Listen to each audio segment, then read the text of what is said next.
welcome to Lecture 4.1 of Linear Algebra, Determinants, Definition, Properties, and Basic Concepts.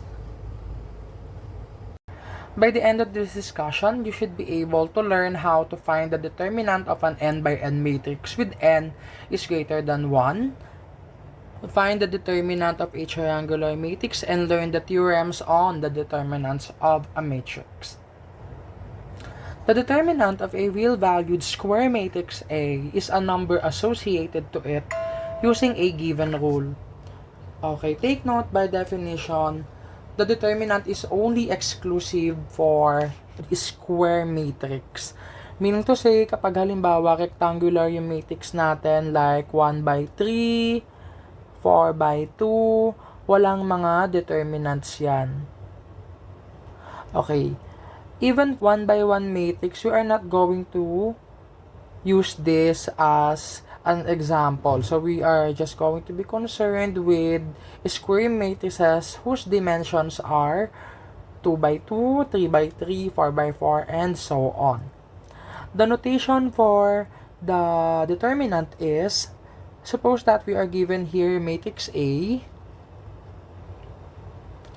then the determinant is denoted by these notations, that A or the determinant of A. That is a little bit similar to the absolute value. So we are writing the capital A, the matrix, inside a vertical bar. The determinant of the matrix A here, suppose that you have here a 2 by 2 matrix. This one is defined as the following.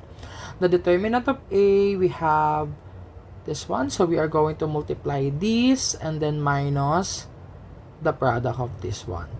Multiply and then minus. Take note that here we wrote the determinant of A in two ways. First, we have the that A, and then the other one is when we write A inside vertical bars. Okay? So, dalawang way yung pwede natin gawin dito. Remember here in determinants, lower minus upper.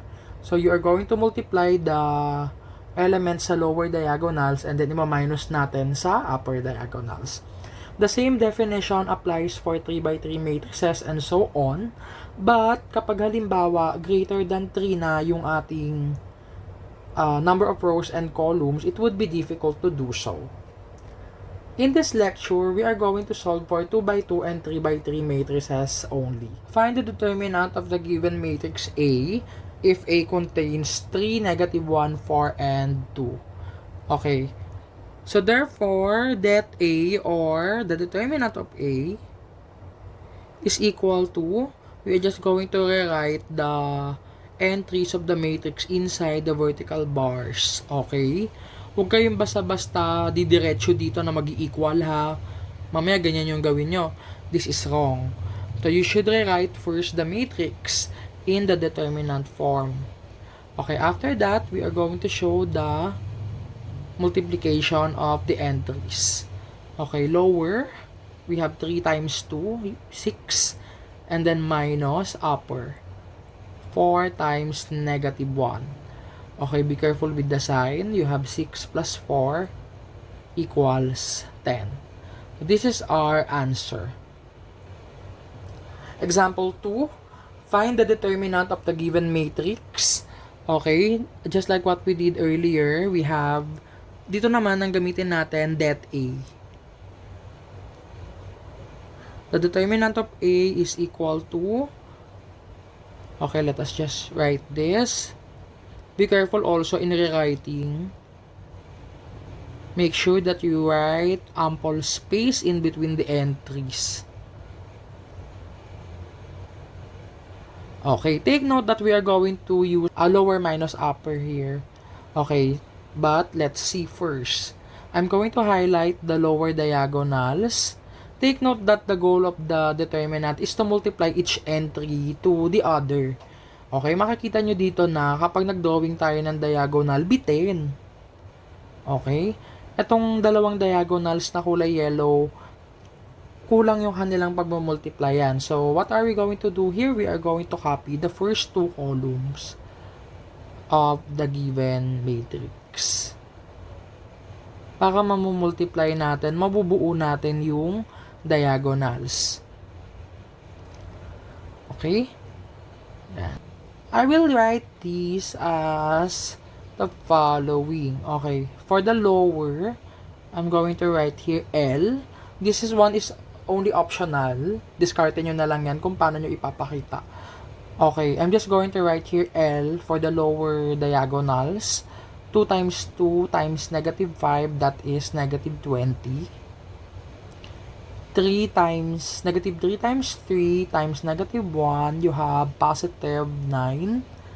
And then, 5 times negative 1, negative 5 times negative 1 times 3, you have positive 15. Okay, getting the total of this, you have positive 4. So that is the lower. And then for the upper diagonals, okay, we have negative 1 times 2 times negative 5. You have positive 10 plus 3 times 3 times 2. That is positive 18. And then after that, you have negative 15. Okay, triple negative. Okay, you have here 28 minus 15. That is positive 13. Okay, this one will now be equal to lower. Okay, minus upper. Okay, let's put highlight into it so that you know kung ano yung nangyayari. So, this one is the lower. And then the upper will be this one. Okay? So now, going back, 4 minus 13, the answer is negative 9. Example 3, find the determinant of the transpose of B if B is a matrix containing the following elements.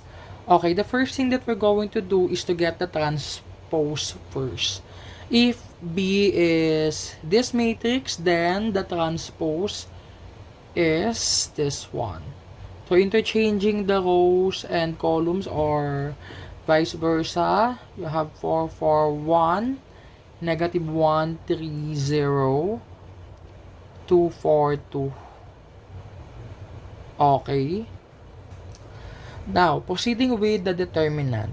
So, therefore, the determinant of the transpose of B is this one. So, I'm just going to write it first.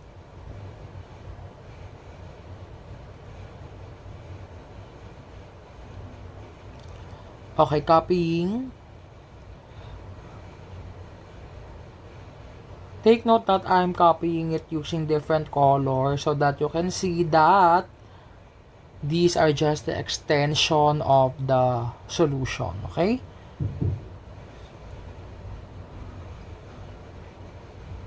Okay, and then I'm going to put highlight. This one is just optional. I'm just showing you that what the process is, okay? For the lower, we have here 4 times 3 times 2, that is positive 24. And then 0, and then minus 4. You have here positive 20. And then after that, upper diagonals, you have here 6, and then minus 0, plus 0, and then minus 8. Okay, you have here negative 2. Lower minus upper, you have 20 minus negative 2. Be careful with the sign. You have positive 22. So, this is the answer. In this lecture video, I encourage you to be participative, okay, to see whether naintindihan nyo yung mga previous examples. Before we proceed to the properties and theorems involving matrices, I want you to answer the following exercise. Okay, for numbers 3, you have the transpose, number 4 also. And then for number 5, number 6, number 7, and 8, please do accordingly and then write your observation because these will be connected to the theorems. Okay, once that you are done answering, you may proceed to the next slide.